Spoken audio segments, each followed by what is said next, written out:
अस्सलाम वालेकुम। Doctor Danish program real focus के साथ हाजिर है।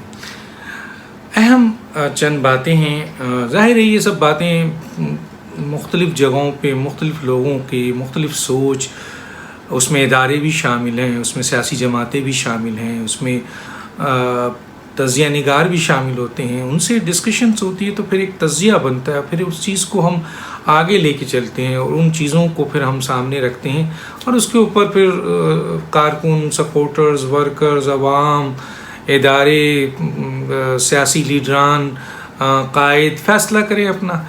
देखें, एक बात जो अभी बहुत ही इम्पॉर्टेंट है वो ये कि बड़ी तेज़ी से डेवलपमेंट हो रही है। मेरे पिछले व्लॉग में मैंने बताया था कि जी सेकंड चॉइस इस्टेब्लिशमेंट को मिल चुकी है। इस्टेब्लिशमेंट इस वक्त भी मुल्क की सबसे बड़ी ताकत है। इस्टेब्लिशमेंट की रजामंदी से जो है वो आपके हुकूमतें तब्दील होती हैं। इस वक्त पाकिस्तान के अंदर जो सबसे ताकतवर चीज़ है वो इस्टेब्लिशमेंट है। अब जिस तरह मैंने कहा था कि अशरफ गनी फ़रार हो गया, लेकिन अशरफ गनी जब फ़रार हुआ तो दो बातें हुई थी। एक बात तो ये हुई थी कि आपके अमेरिका जैसी ताकत या 52 कंट्रीज़ जो थे जो उसके पुष्ट पर खड़े थे, जिसकी बुनियाद पर वो बड़ी बड़ी बातें, धमकियाँ और बड़े बड़े स्टेटमेंट दे रहा था और आइंदा भी वो 5 साल हुकूमत के दावे कर रहा था। लेकिन जैसे ही अमेरिका या 52 कंट्री ने उसके पुष्ट से अपने आप को हटाया तो और दूसरी तरफ जो है तालिबान जो एक महदूद तादाद में, कोई 56 कहता है, कोई 70 कहता है, तो ये जो तादाद है या कोई 75 कहता है, कोई ये जो तादाद है उनके सामने उनके 3.5 लाख फ़ौज भी थी जो अफ़गान की थी, तो वो सब ख़त्म हो गई और अफ़गान तालिबान के जिहाद और अमेरिका के आपके पुष्ट से हटने की बुनियाद पर अशरफ गनी साहब यहाँ से फ़रार हो गए। और अब जो फ़ैसला हो रहा है वो अफ़गान तालिबान अपनी बुनियाद पे कर रहे हैं, अपने शूरा की बुनियाद पे कर रहे हैं। अच्छा, अवाम किसके साथ है?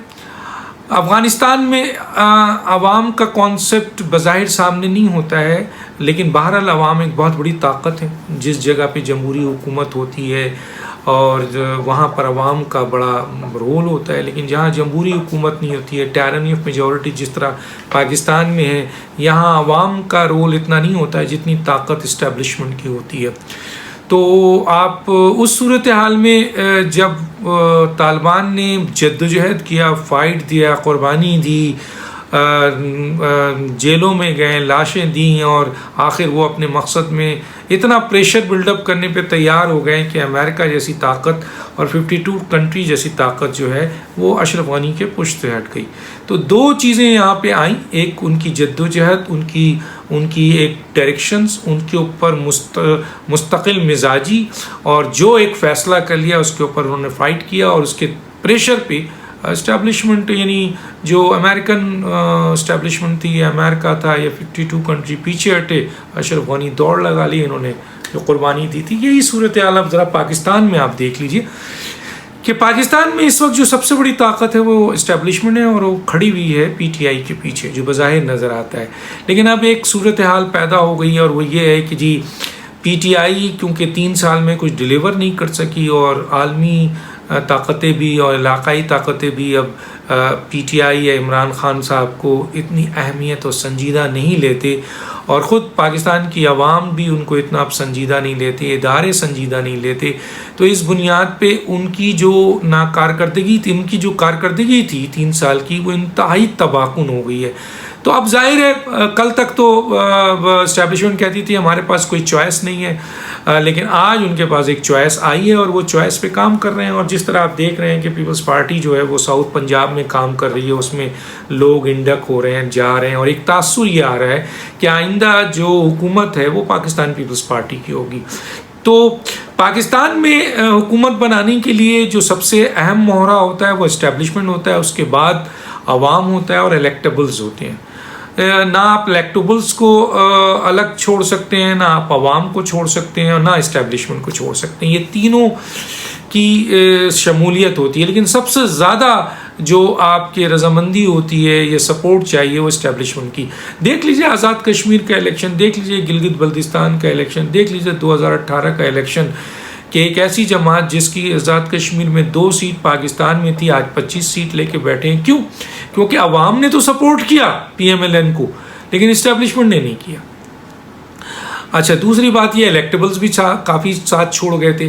तो अब इसी को लेके अगर हम पाकिस्तान की आइंदा आने वाले इलेक्शंस में देखें तो एक तरफ आवाम खड़ी है, एक तरफ इस्टेब्लिशमेंट है और एक तरफ जो है ना इलेक्टेबल्स हैं।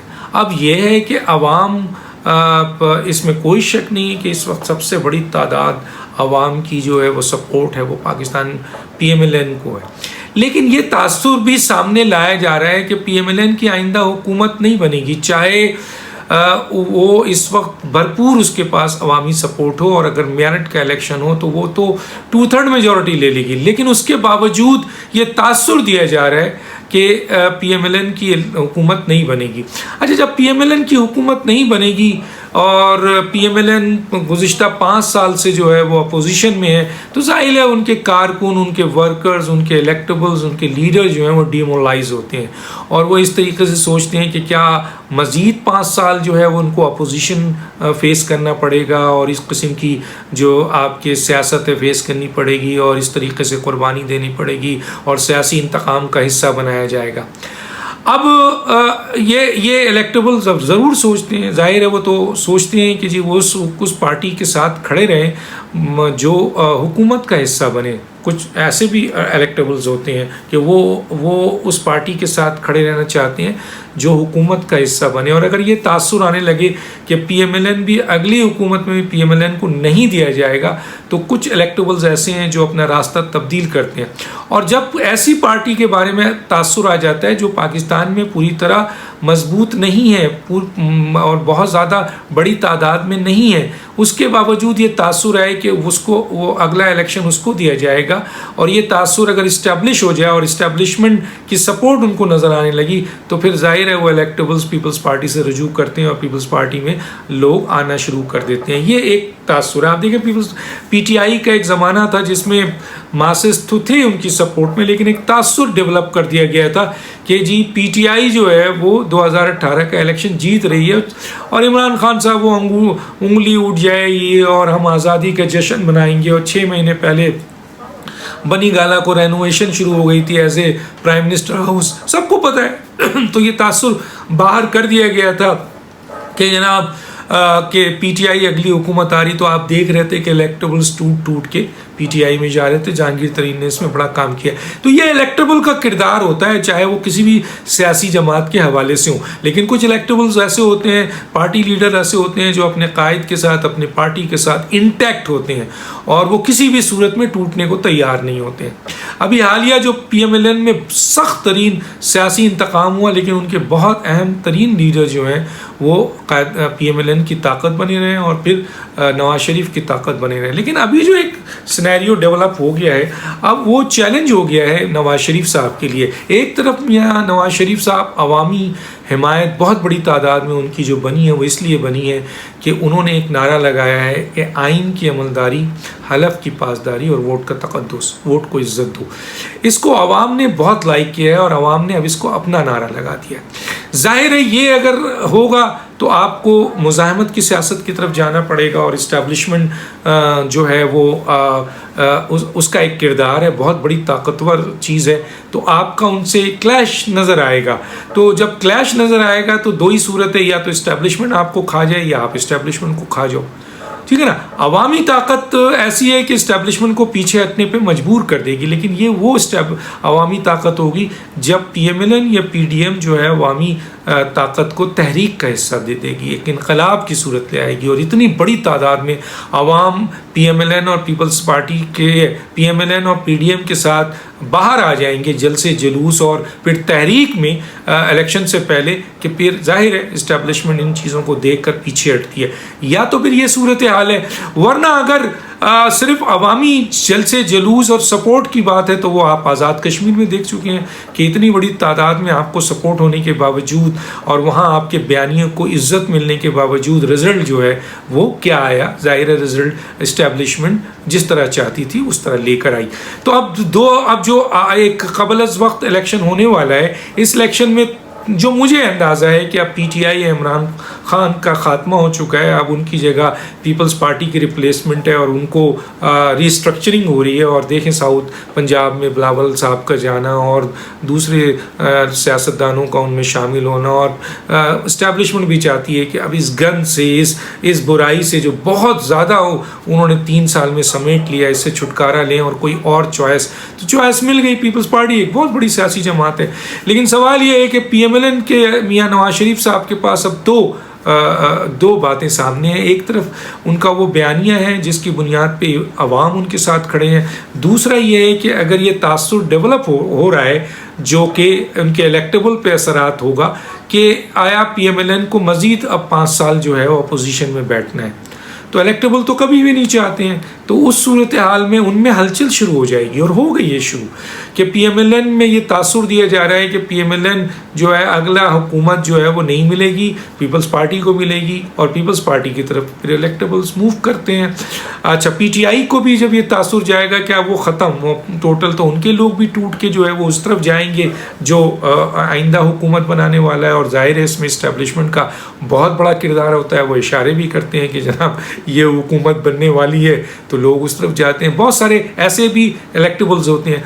तो एक तरफ इलेक्टेबल है जिससे इलेक्शन जीता जाता है, दूसरी तरफ आवाम है जो वोट डालते हैं, तीसरी तरफ जो है इस्टेब्लिशमेंट है जो पाकिस्तान में हुकूमत बनाती है। तो आया वोट बहुत बड़ी तादाद में भी गिरे आवाम की सपोर्ट से, लेकिन इस्टेब्लिशमेंट नहीं चाहे तो हुकूमत नहीं बनती है। 2018 गिलगित बल्तिस्तान आज़ाद कश्मीर इसकी मिसाल है। दूसरा ये है कि अगर इलेक्टेबल आपसे दूर होने लगे तो फिर जाहिर है कि इलेक्शन आप लड़ने जाएंगे और इलेक्टेबल आपके पास नहीं होंगे, तो उससे भी आपको बहुत नुकसान पहुंचता है और आपकी सीटें कम होती हैं। तो नवाज शरीफ साहब के लिए बहुत बड़ा चैलेंज है। अगर वो इस बयानिए पे खड़े होते हैं, जो बयानिया उन्होंने दिया है उससे उनको अवाम की भरपूर सपोर्ट मिलेगी, बहुत बड़ी सपोर्ट मिल रही है। और इस तरह कि आज वो मुल्क की सबसे बड़ी सियासी ताकत है और सबसे बड़े लीडर हैं एक तरफ। दूसरी तरफ जो है वो इलेक्टेबल की ताकत होती है जो आपको इलेक्शन जिताती है। इलेक्टेबल की ताकत जो है वो ये समझती है कि इस्टेब्लिशमेंट जो है वो उससे मिलकर मसाइल हल करके जो है वो हुकूमत बनाई जाए, हुकूमत की तरफ आए, चाहे वो बयानिया इस्टेब्लिश करे या ना करे, या फिर किसी ऐसे हालात पैदा किया जाए अवामी ताकत से कि इस्टेब्लिशमेंट खुद मजबूर हो जाए, या फिर इस्टेब्लिशमेंट को ये के साथ मिलकर आइंदा हुकूमत बनाई जाए। तो ये इलेक्टेबल ये चाहते हैं, अवाम जो है वो बयानिया से हटना नहीं चाहती है। फ़र्ज़ कीजिए अगर आप मियां नवाज शरीफ साहब बयानिया से हट के इलेक्टेबल की बात मान के आगे बढ़ते हैं तो अवाम में उनकी जो ग्राफ है वो काफ़ी डैमेज होगा और अवाम में उनको नुकसान पहुंचेगा। और हुकूमत बनाने में अवाम का एक हिस्सा होता है, लेकिन अगर इस्टेब्लिशमेंट के साथ अंडरस्टैंडिंग हो जाती है तो इलेक्टेबल भी आपके साथ आ जाते हैं, इस्टेब्लिशमेंट भी आ जाती है, हुकूमत तो आपको मिल जाती है, लेकिन जो पावर होती है अवाम की, जो सपोर्ट होती है अवाम की, वो डिस्टर्ब होती है। तो मियां नवाज शरीफ और PDM के लिए बहुत बड़ा इम्तहान है कि वो क्या फ़ैसला करें ऐसी सूरत हाल में। उनको अपने इलेक्टेबल को भी देखना है कि जो वो किस ऐसे तासुर ना आए कि जी वो PMLN 5 साल के लिए मज़ीद अपोजिशन में जा रही है और पीपल्स पार्टी आ रही है तो उस तरफ मूव करेंगे। और दूसरा उनको ये तासुर होगा कि जनाब अगर इस्टेब्लिशमेंट से PMLN की भरपूर लड़ाई चल रही है तो आइंदा इंतखाबात में ज़ाहिर है प्रॉब्लम होगी।